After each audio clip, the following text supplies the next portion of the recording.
You're listening to the Forum Podcast, a production of Calvin Theological Seminary.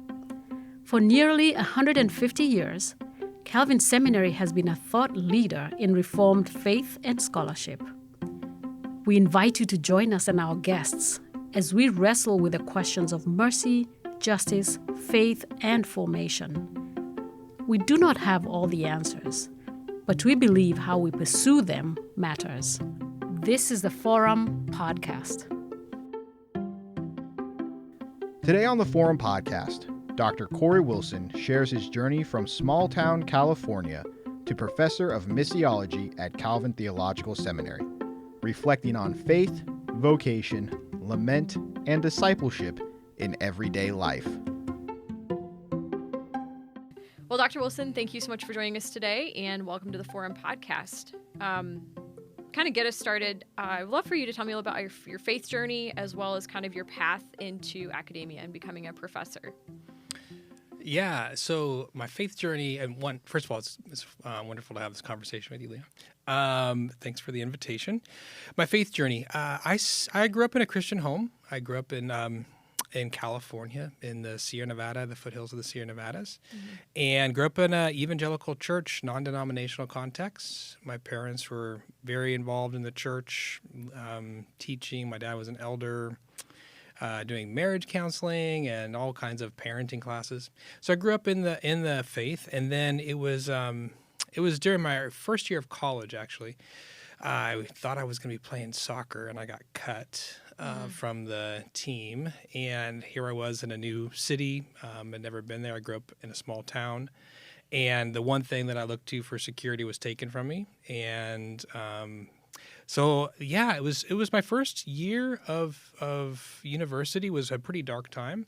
I wouldn't have named it that back then, but I would say, looking back now, I would say, I was depressed.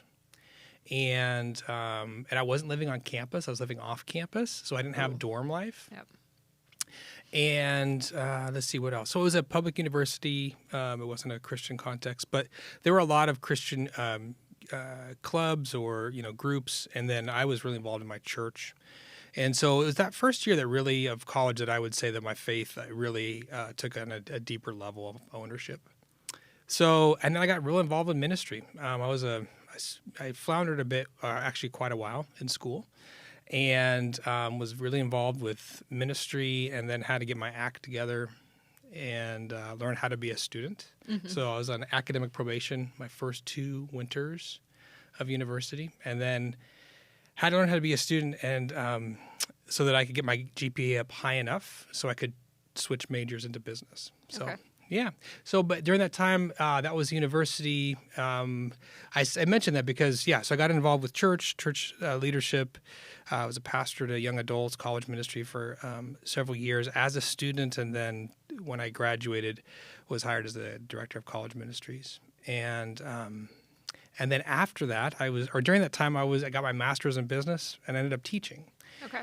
And stepped out of church ministry to teach at the university, and loved teaching. Found out that I, as much as I love the church, I really loved the classroom, and did that for 2 years. And then during that time, I felt God called me back in to serve the church in a more direct way. So then I went to seminary and picked up and moved further south to Long Beach, California. Started seminary, went to Fuller Seminary, and it was during that time that I met Richard Mouw. He's the former president of Fuller Seminary, and that's where I got into I had been introduced to the Reformed tradition through Tim Keller's ministry, his audio cassette tapes back in the 90s. Oh, you gotta love the audio cassette tapes. Yep.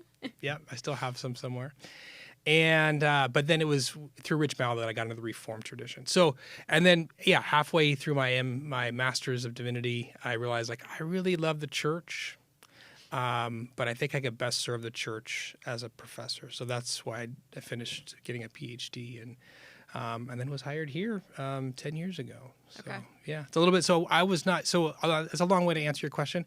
I had no ambition. I don't view myself as an intellectual or as an academic in that regard. It was something that grew on me, and I found myself in this. And it was more of a sense of this is where I feel I could best serve the church. So that's why I went on and got another degree and So, yeah. I love that. It's, sometimes that's not how God works. It's not necessarily that right away, like, you're going to do this and this is how it's going to work out. It's a very gradual thing, right? Yeah. I had a friend who, growing up, ever since second grade, he knew he wanted to be an Air Force fighter pilot. And that's what he did. And he's already retired. He's been retired for 10 years. I'm like, you're retiring when I actually get after 20 years. And I'm like, I'm just getting my first, career job, if you will. And he's already retired. So the Lord really does work in different ways. Yes. That was not my story. Yeah. Yeah. But you still do have an incredible story, though. And you brought up Richard Mouw, and you did your PhD at Fuller as well. In addition to Richard Mouw, who were some of your mentors at Fuller, and then what kind of propelled you to the study of missiology? So, that's another, man, I'll try to be shorter on these responses. So other mentors, there's the direct mentor, like Life on Life. That would have been, all along, many people on the way in the church, pastors, and they continue to be that. So those life mentors. Chief among my early years would have been my dad and my brother, even though I still love them. There's been other mentors along the way. My first college pastor who pulled me into college ministry, who believed in me, and gave me cultivated the heart for the church. In my studies, Rich Mouw and Doug McConnell at Fuller, they were both there. Doug was a missionary and a missiologist, Rich Mouw being a philosopher, theologian. Also, Kees and Margriet van der Kooi, they are in the Netherlands. He was a former professor of systematic theology at the Free University of Amsterdam. So I did a joint program with Fuller and the Free. So both Kees and Margriet have been mentors in terms of, how do you do theology for the church? Doug McConnell and Rich Mouw had already set me on that trajectory, but Kees and Margriet would have been additional mentors. So those are a few.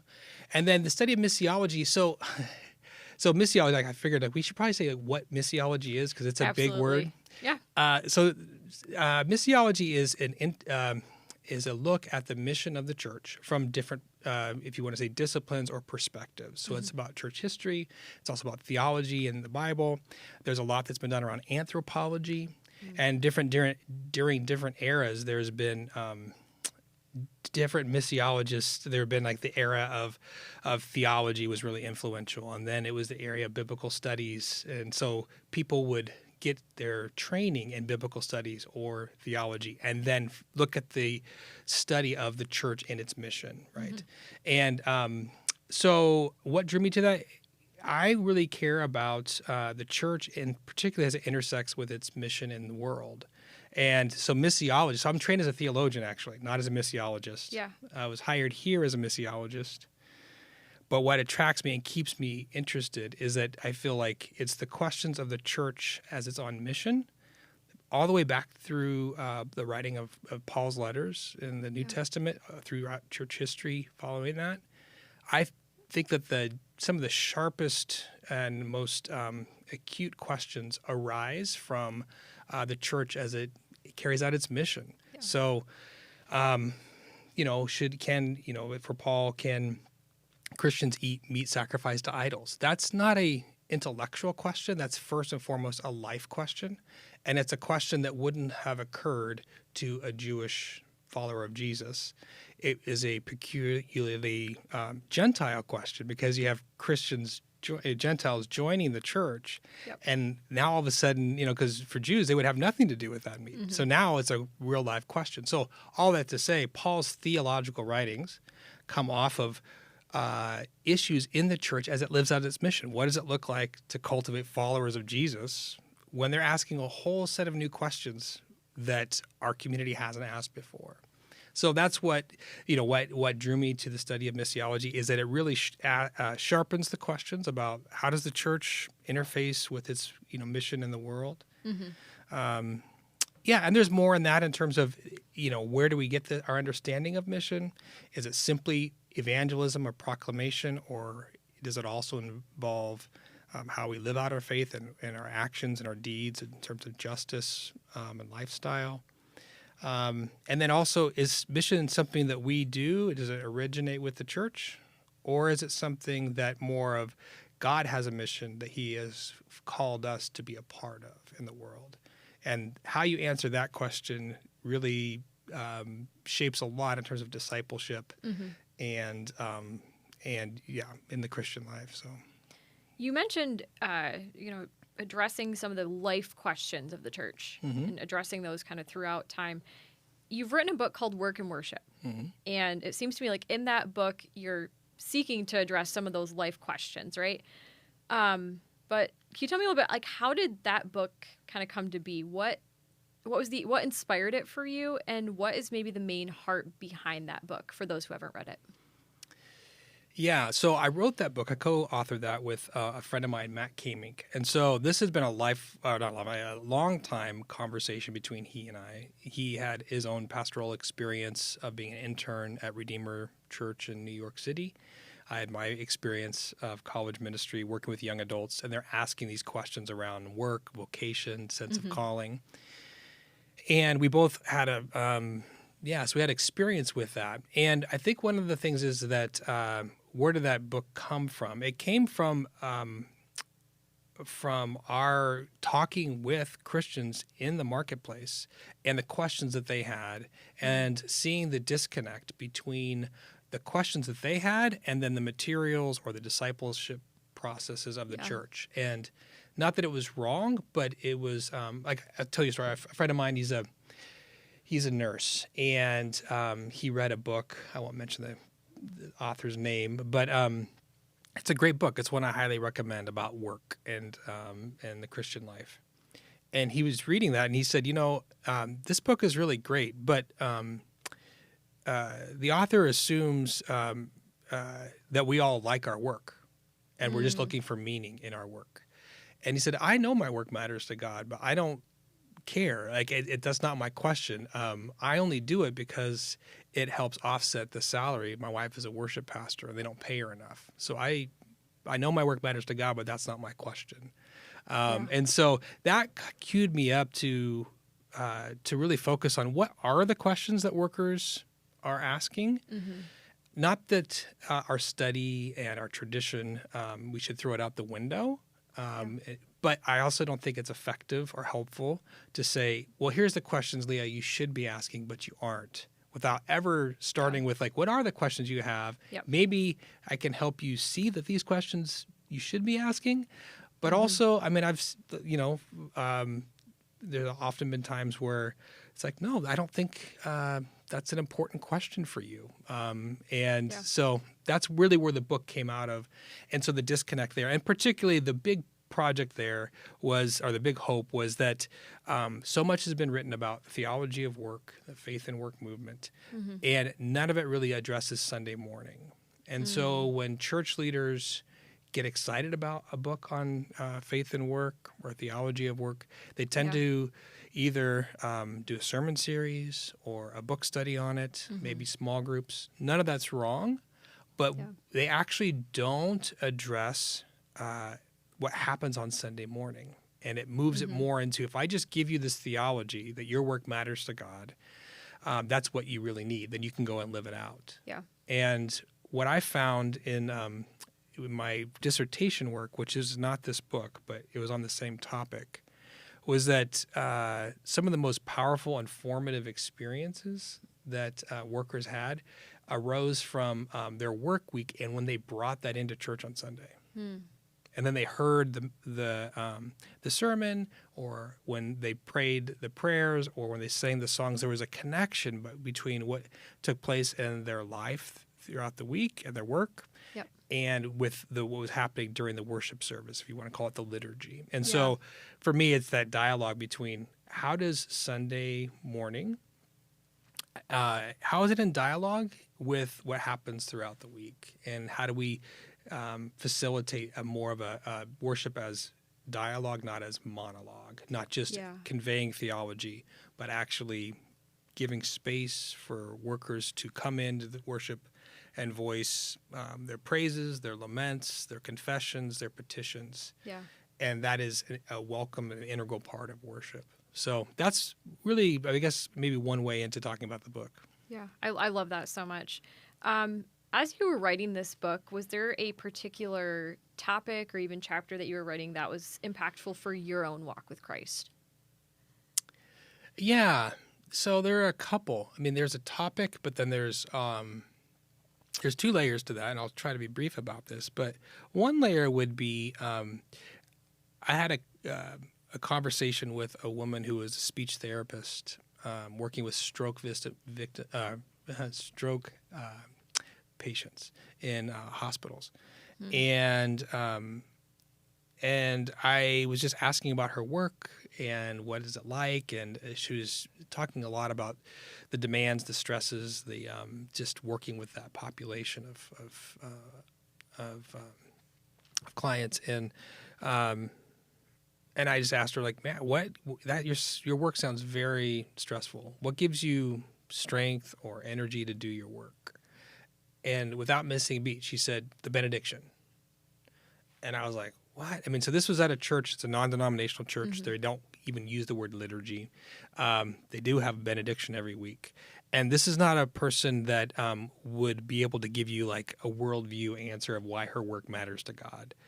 But she said, I said, well, unpack that for me. What was it about the benediction that is so powerful for you? And she said, well, I always have my clients come to mind throughout the week all the time. And whenever their face comes to mind, I just say a prayer, God, would you please grant them healing and also give me wisdom on what treatment plan to pursue with them. And then I go on about my day. She said, so on Sunday morning, when we say the benediction, when the benediction is said, I picture my clients in front of me and I hear God say to me, go out and serve them on my behalf. So what was impactful for me is I know way more about the theology, the history, and the philosophy behind the theology of work and liturgy. But my own experience of Sunday morning worship in light of what was going on. So at the time, I had like a couple essays out. So I was waiting to hear back if they would get published. I didn't know if I was going to have a job. So I had all this anxiety and worry, and I wasn't praying about it at all, particularly on Sunday morning. That was not entering into my petitions, my confessions, whatever. And so watching and listening to people who have spiritual practices that far outpace even my best theology. And so that kind of set me thinking like, wow, how can I encourage, nurture, share her story with others, but also do what I can to help pastors, worship leaders, those who design or craft Sunday morning worship, that this is the kind of formation we should be aimed at. So that would be like one of the, just even how we simply like how I engage in worship on Sunday. And then most recently at our church, I preached one week and talked a little bit about the offering of first fruits in the Old Testament and how the New Testament and the early church took that over as a paradigm of worship. And so the service would begin with parishioners bringing forward work of their hands and laying it on the altar. And then a pastor or an elder during the service would take that loaf you just brought or that wine you just aged in your cellar and would pray over it, bless it, and it would become the body and blood in the Eucharist for God's people. So I was talking about that as a paradigm, and I said, so next week is Pentecost, and I encourage you to bring something material that either is something you made or is symbolic of the work of your hands, whether it's for pay or not for pay. If you're working with kids and you're at home as a parent, that's your work throughout the week, that's fine. Something symbolic, and bring it forward, and we'll start the service that week. And as I was thinking through, I brought two things. One was a schedule of an event I was hosting that week with pastors here, and the other was the frying pan. And there was that frying pan, thinking through, what am I going to bring about fatherhood and that part of my work, my vocation? And I had just taken my oldest son, camping for the first time. And we were earlier that week. And it was going to rain. It was early in May. It was going to rain, and he had never been camping before. And so I was stressed or just more focused on getting the tent set up, and he just wanted to play and mess around, and I just was not as playful. I mean, I wasn't mean or harsh, but I just wasn't present in the way that I wanted to be.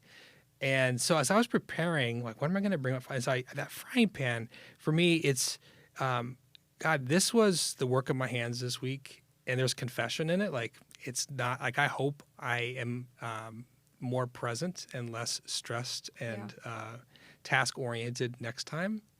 So there's confession in it. But also, it's a gratitude. I'm so grateful for the moments that I was able to have with my son. And I bring that forward, and it's pleasing and acceptable to God because of Jesus, my high priest, not because it's a perfect offering. And so for me, like, that was one of those things, like, just actually finding something material that is I made or symbolizing what I made is so important to the kind of formation that we're after. So I had written this book, and I'd done it in different ways, but never done anything that specific. Yeah. And so I'm like, here I am, 4 years after writing a book on this, and I'm still learning, like, how do I re-engage what happens in the week, the work of my hands, the joys, sorrows, confessions, with what happens on Sunday. And so those are two themes around, I would say, offering, and then learning from workers who and their spiritual practices. Those are two themes that I continue to be impacted from the writing and the process of writing. I love that story. And as I'm hearing you talk about it, it sounds like there's a good division in your research, almost, of like, you're talking to people, and then you're also maybe doing a little bit more of the, like, theological and, like, liturgical church side of things. I guess maybe unpack that for me. Like, how much I love hearing people's stories, even the stories you're sharing right now. So how much of writing this book was just sitting and listening and then kind of putting that into words? And then how much of it was kind of drawing upon what you and your co-author kind of already had intellectually? Yeah, so that was a joy of and also the challenge, right? So this is almost like a marriage, if you think about it that way. Like, there was a lot of wrestling that took place between my co-author Matt, who's a good friend, and I. And part of it is that tension, it's that struggle, right? And so, I mean, I'll just say on this book, Matt did, like, truckloads of background biblical historical research.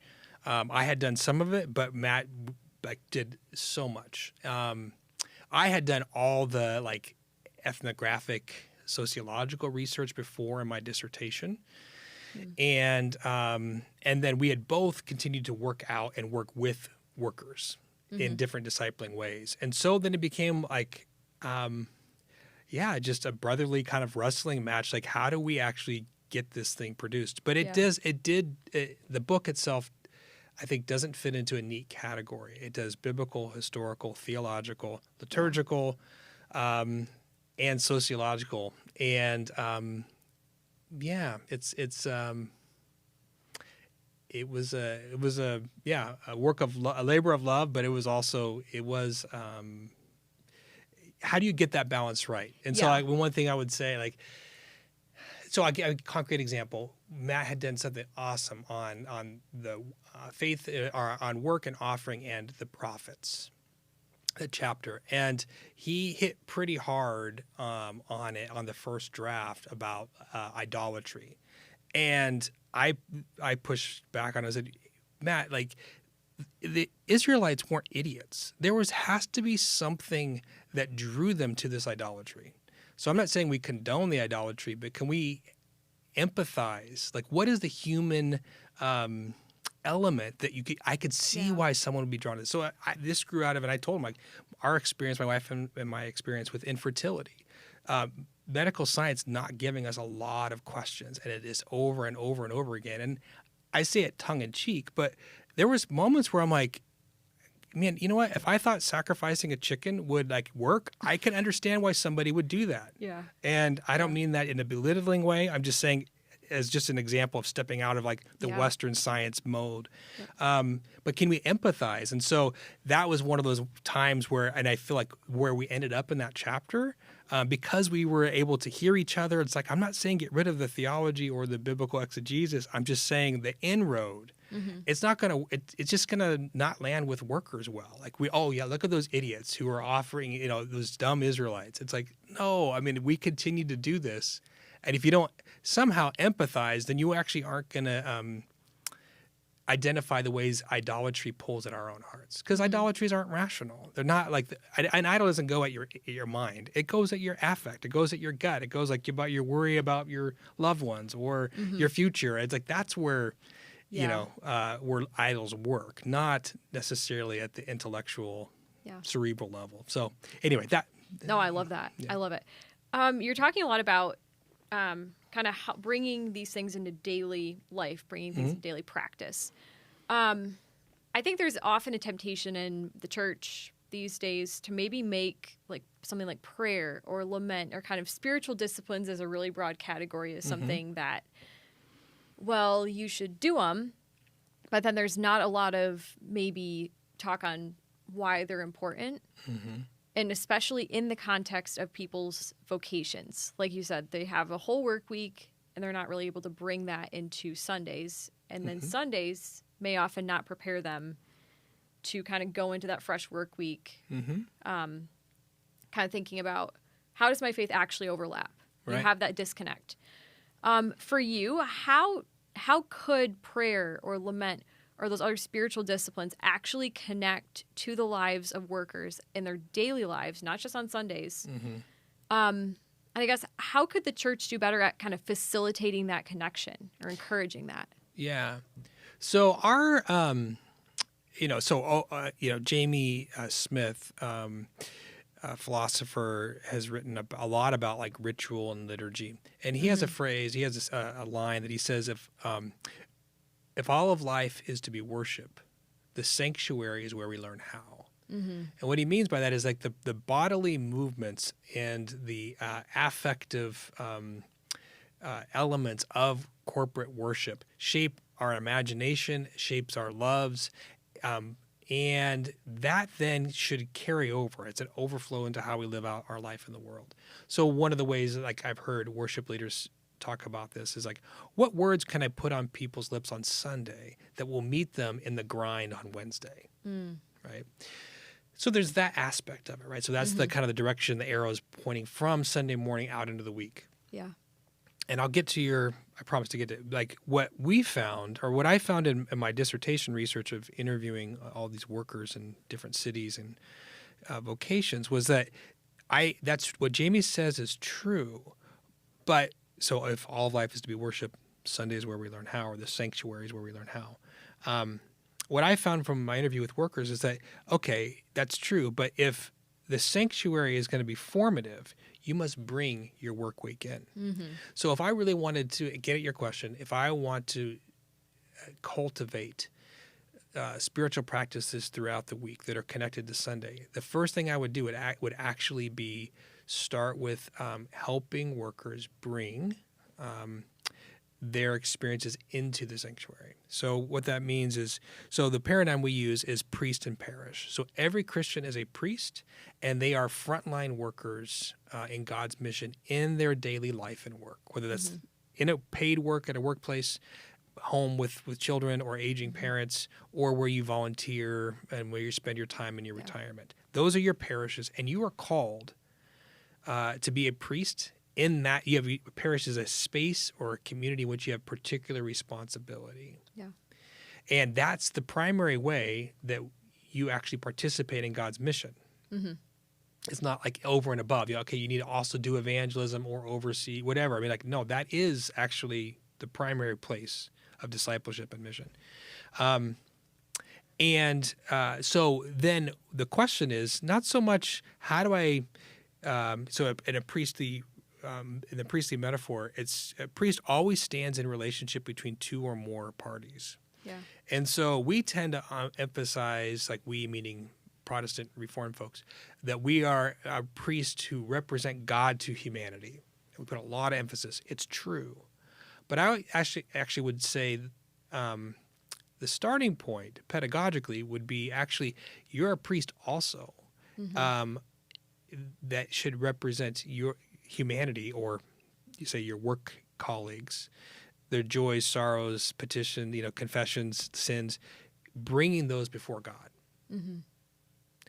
And if you learn about the history, the heart, the hurt, the hope of your parish, of the people, the colleagues around you, and you're coming into worship, I'm not just voicing my own lament, but also for my coworker who's on the brink of divorce, or for this, conflict-ridden, situation at work. And I'm coming into Sunday morning and lifting up the praises, the laments, the petitions from my workplace.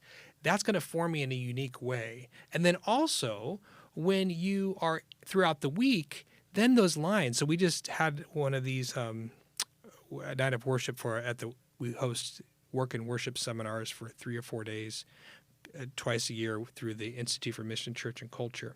And part of it is it's experiential. Yeah. And we had a night of worship, and it was amazing to hear people the next day reflect on a line from a song or a phrase from a prayer or a psalm, or the physical act of coming forward and putting on the altar, on the Lord's table, a praise or a lament. That there was something there that hooked, that like stood out to people. Yeah.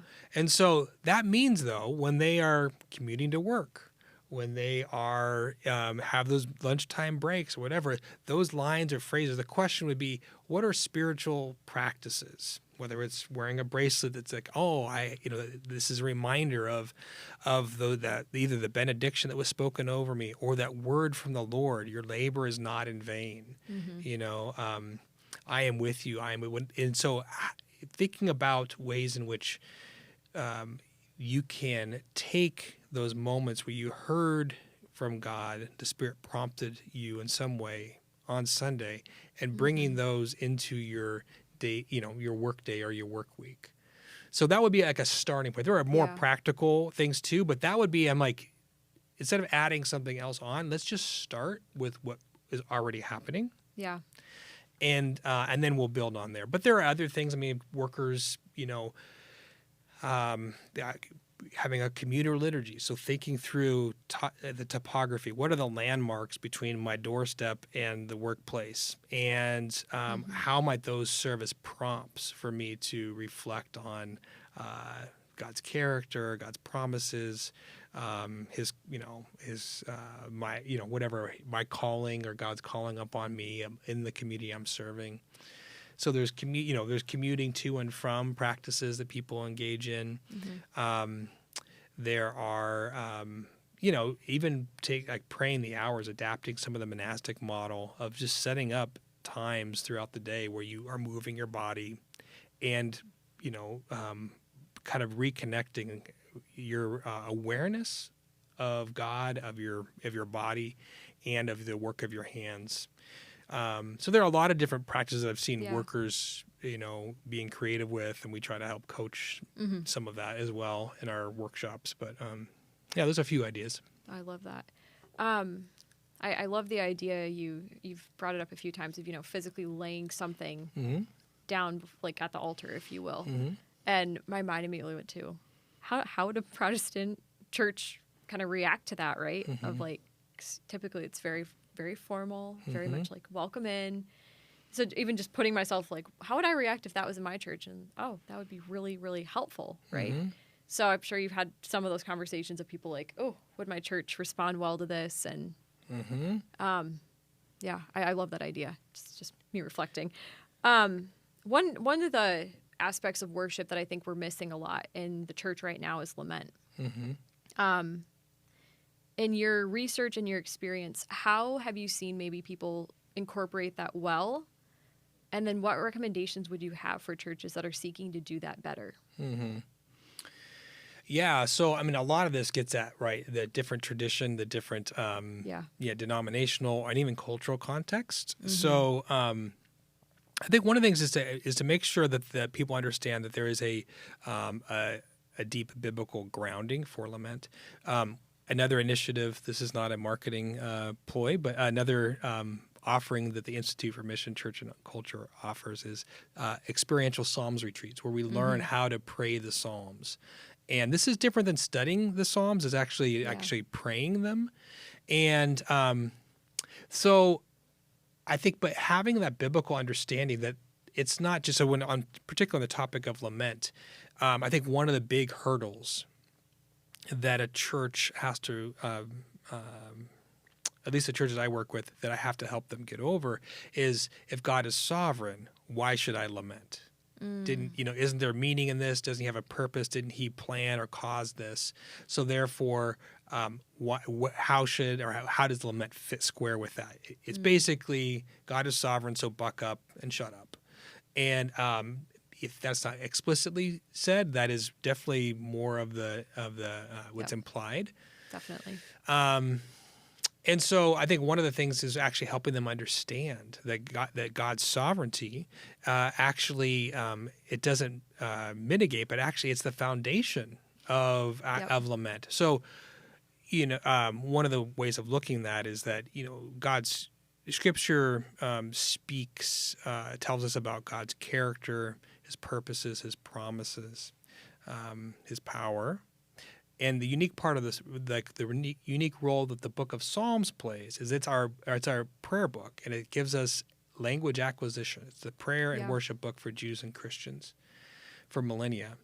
And what the Psalms teach us is, like, the rest of Scripture speaks to us, but the Psalms speak for us. And what that means for the psalmist is that these affirmations and declarations of God's goodness, His power, His sovereignty need to be taken seriously.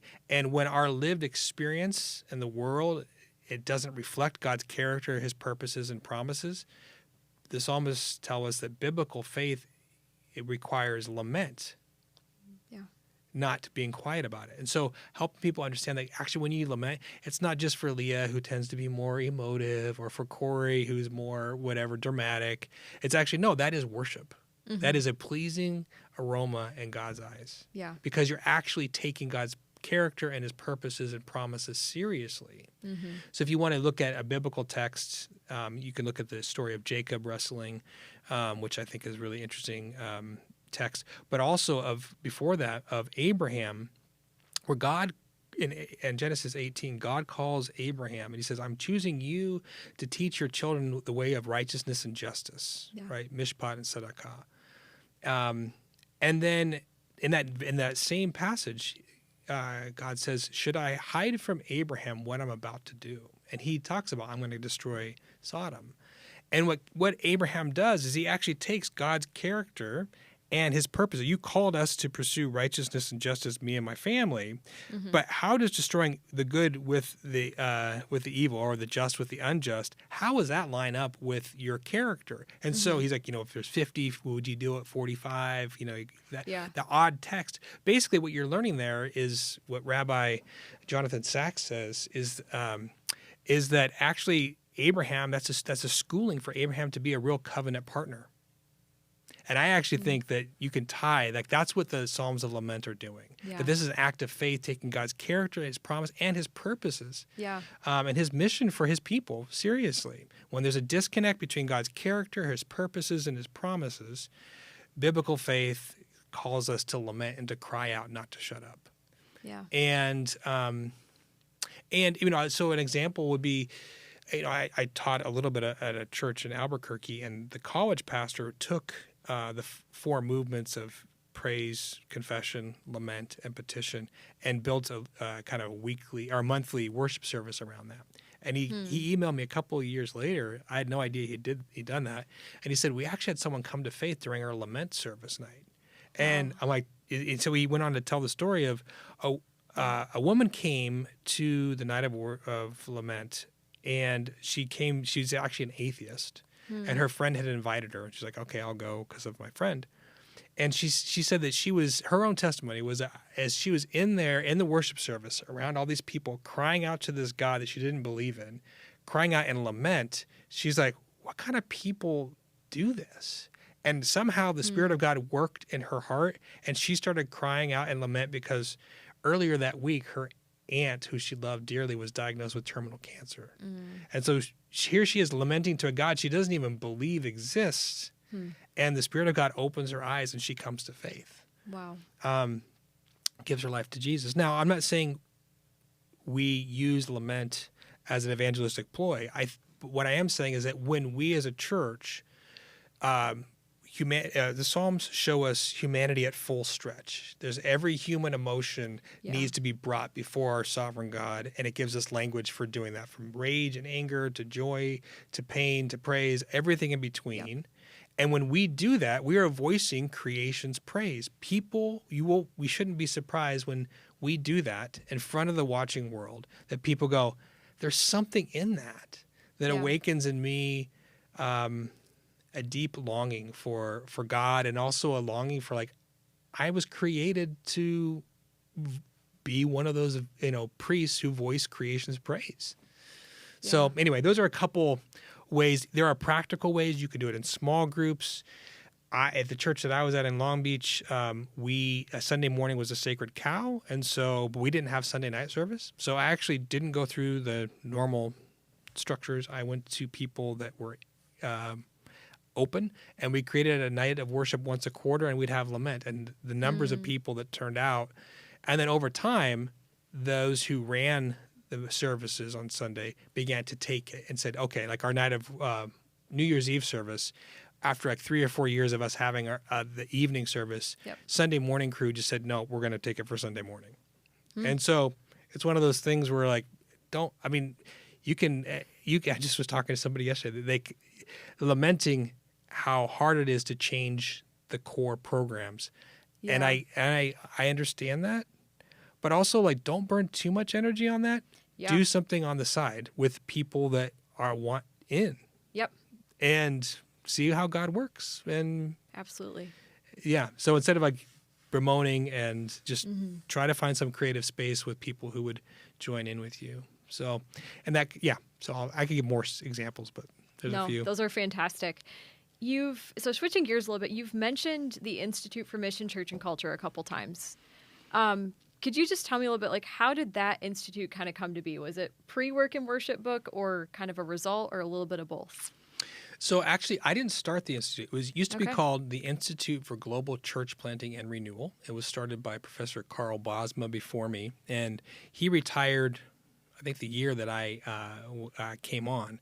And so that was part of my my job from the beginning. Okay. And I ran that for several years. I directed that. And basically, post-COVID, there's a lot of changes that happened in the denomination, and also in a space in which the seminary and the Christian Reformed Church exists. And so a lot of the original needs that institute was designed to meet, there are other actually agencies or organizations meeting those needs. Yep. So I kept the heart of it the same, but renamed it and focused it that actually gives us a not so grand a vision, a little bit more narrow. And it really looks at that intersection between God's mission, the local church, and culture. So the ways we think about that is, the first question is, what is God's mission in the world? How do we understand it? The second question is, what does a church need to be doing to participate in God's mission? And then the third question, and this is the one that's a little subversive, is, what does a seminary need to do to serve the church as it equips God's people to participate in the mission of God? And so the seminary isn't at the top, coming up with all these new ideas, and then we'll just let it trickle down to the churches. No, the seminary should serve the church, resource the church, the church is really the front line. Yeah, absolutely. Where, for better or for worse, I know it's not perfect, I know it's broken, I know many things, but the church is actually where disciples are made. Seminary plays a role, but even pastors, the seminary does not make a pastor. The local church makes the pastor. The seminary should play a role in helping equip. So that was really the focus of kind of focusing in on that. And then, just to make sure that we're focused, for me, there are many offerings out there, many approaches to how do you help churches that are facing, that need renewal. There are many approaches to church planting. For me, historically and theologically, I see that the Spirit is always, you can't guarantee the Spirit will work, but where the Spirit likes to work is around the empowering, equipping of the priesthood of all believers. So we don't do anything that doesn't somehow frontline a focus on equipping, empowering churches to cultivate the priesthood of all believers. Yeah. And so that's a little bit about the Institute and how it came about. Yeah. I love that. You've kind of highlighted already how, corporate worship has that role in cultivating that priesthood of all believers. But on the flip side of that, what challenges have you noticed, either locally or globally, is the church kind of facing as they're seeking to understand that priestly call in their daily life? Yeah, there are many challenges. One, I would say, so I think that one way to look at this is that the pandemic that we are still, particularly the local churches, are still feeling the aftermath of that, where the normal rhythms of gathering and scattering were upended. And there's a lot of people going like, I can do church, quote unquote, with, my neighbors and my best friends. Why would I go back? So I think that one of the big challenges is raising the question, and also I can listen to whoever your favorite preacher is, on YouTube. I'll just watch online. Yeah, I'll just watch online, or I'll listen to so and so's podcast because they're actually, a great orator. And so I think there's a lot that I think churches are facing, trying to return back to the old, like how do we get everybody back and really make it an attractive kind of draw?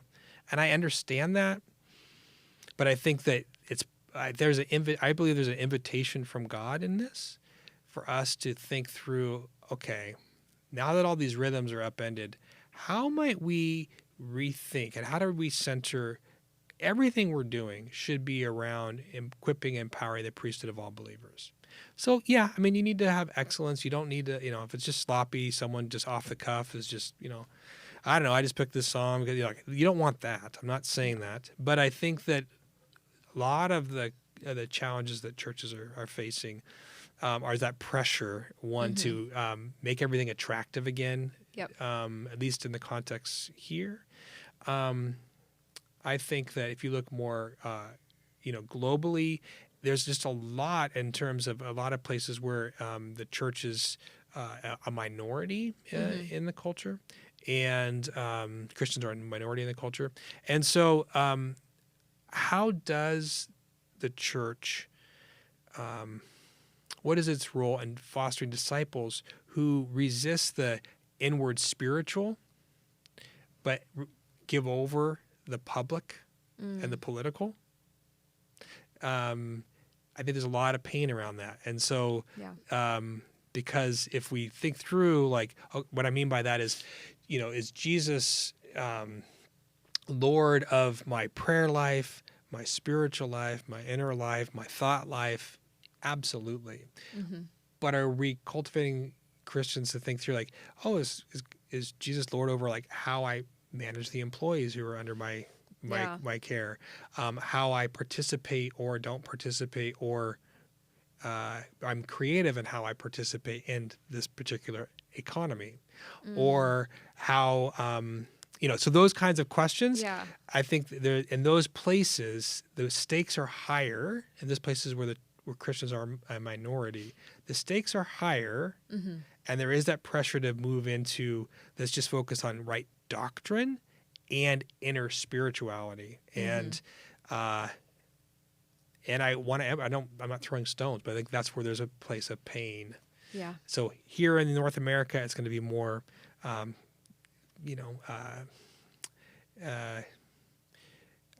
you can use the word consumeristic, or just appealing to the attractive, the draw, and then more globally, it would be how do we do discipleship? How do we approach discipleship that does justice to the gospel when it is, if you start thinking through the gospel and its dimensions for public life, it could get you imprisoned or, even something more drastic. So, yeah.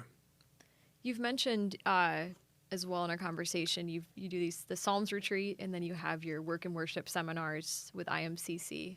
How are these? Tell me a little bit about these retreats, and how are these? Who are you working with? Mm-hmm. And then how are they kind of able to take what they're learning and bring it into their own context? Mm-hmm.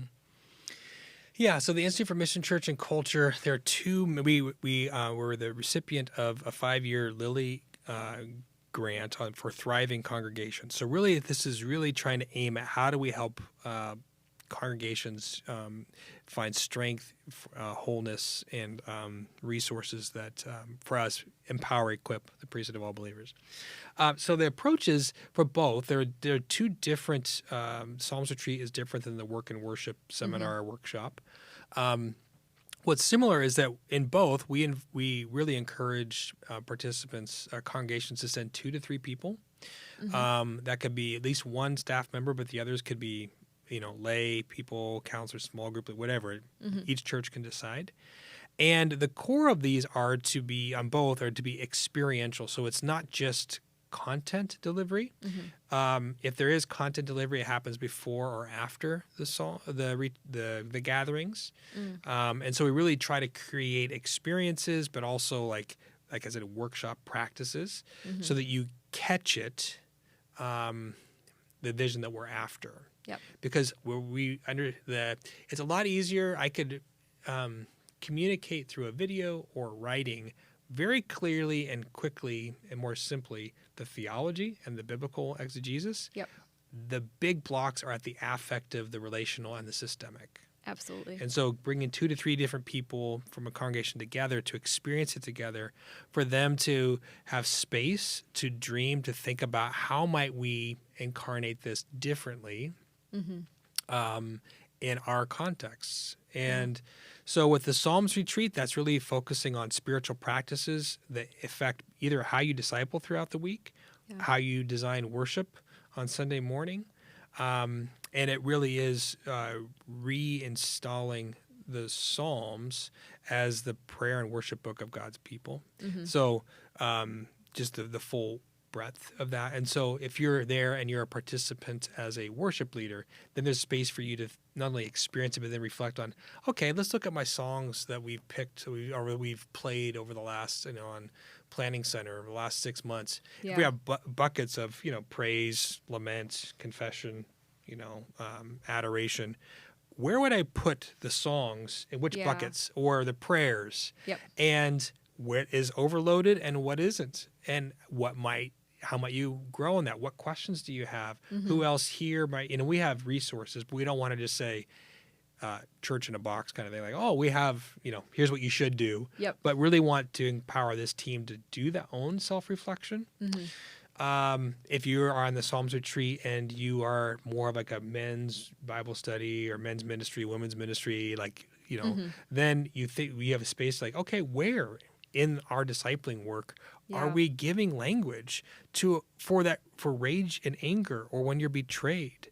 How are we discipling people to pray and to find connection practices that deal with these, different human experiences? And so you'll have an opportunity to think through, okay, where is this happening? Is it happening? And then what might we do? And so we would journey with people. So we have a Zoom call every 2 or 3 months where those who participated can join in. We have coaches that can be there if people want assistance or, guide into different resources.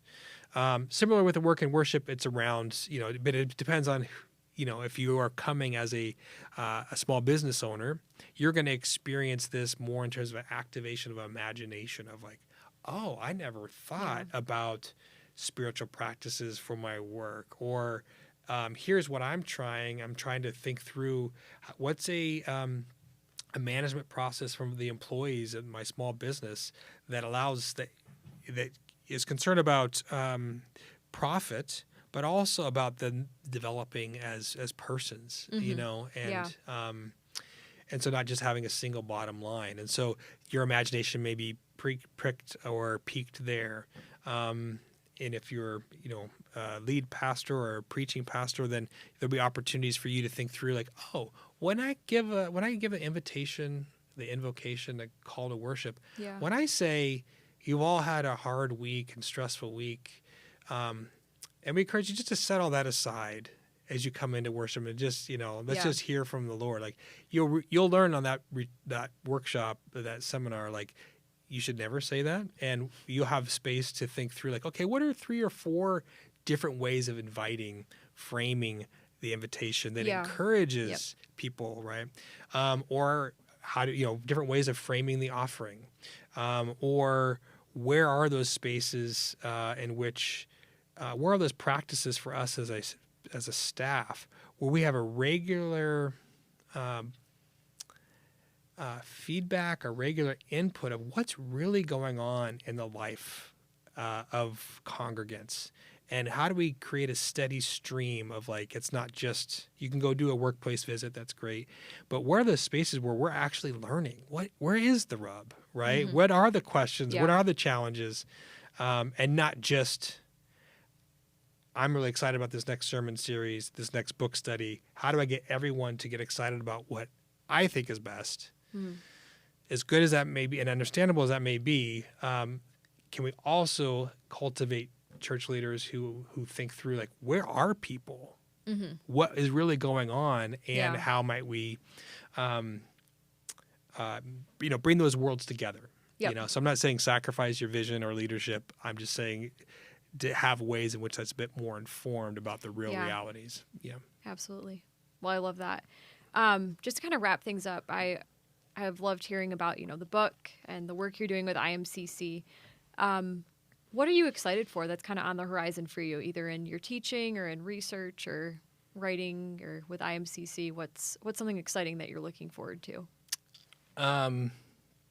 So I'd say a couple things. Can I say 3 things real quick? Oh, you absolutely can. Okay. So one would be to finish off with the Psalms retreat and work and worship seminars. These are focused on congregations, and that's really what the grant is focused on. However, we do have current students and former students who are participating in these. So I'm excited because students are learning through this grant, and they're able to experience, what we're talking about alongside of church leaders, other church leaders.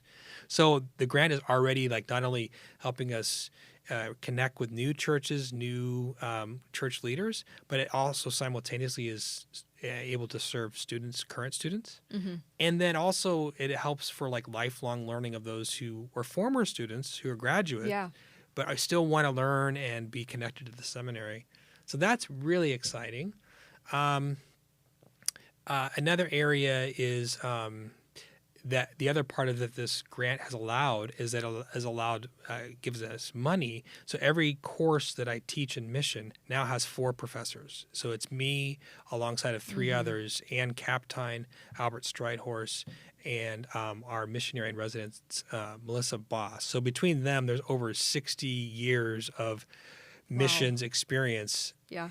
And so every core class on missions, students have 4 professors that they get to draw from, and also just throughout the halls. So I'm really excited about the relationships, the conversations that are taking place, even when I'm not there, around the global church, global mission, world Christianity. Yeah. And then finally, I'm really excited. I am making really good progress on the next book, which is a follow-up to Work and Worship. All right. And this one is, instead of the first book was was written to pastors and worship leaders. This book is actually going to be written to workers and really exploring some of the questions you were asking around, in light of this holistic vision between work and worship, Sunday and weekdays. What does discipleship look like, Monday through Saturday? Yeah. And so really have some ideas, some concepts that have, again, grown from workers themselves, but also combined with history, theology, and the Bible. So I'm excited to get that out. I'm ready for that. I'm hoping by the end of this academic year, I don't know if it won't be released, but that the book will be written by June is what I'm hoping. But Yeah. That's fantastic. Well, we'll be looking forward to that. Yeah. But in the meantime, thanks so much for joining us on the Forum podcast today. It's great to have you. Thank you for having me. Thank you for listening to the Forum Podcast. To learn more, go to theforum.calvinseminary.edu.